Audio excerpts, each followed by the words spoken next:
Alors bonjour, c'est Jonathan Cohen, voilà, et je vais lire une fiche de lecture d'un détenu dont malheureusement je ne connais pas le nom. Et c'est une lecture sur le film et le livre Wild.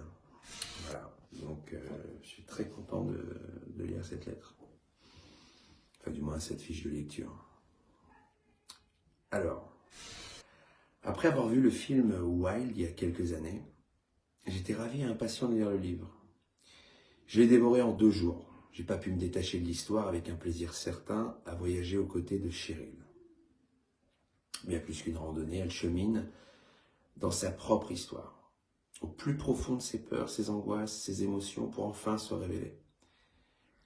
Son histoire m'a beaucoup touché car mon introspection entamée depuis mon incarcération m'a fait voyager dans des paysages désertiques où planait la mort, et dans aussi des paysages chaleureux et bienveillants, habités par l'amour, où au fil de mes pérégrinations, j'ai fini par reprendre contact avec moi-même.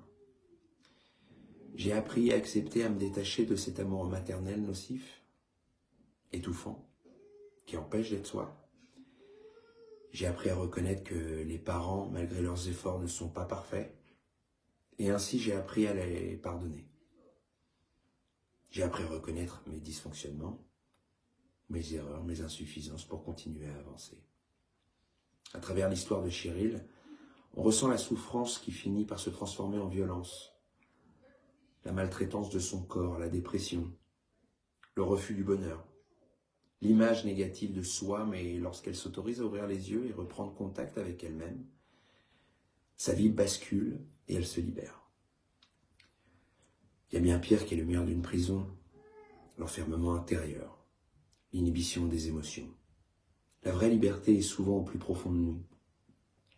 J'aimerais finir sur la phrase qui conclut le livre, si proche de ce que je ressens. Ainsi allait la vie, comme toutes les vies, mystérieuse, irrévocable et sacrée. Si proche, si présente, si mienne. C'était tellement bon de lâcher prise. Voilà, fin de la lecture.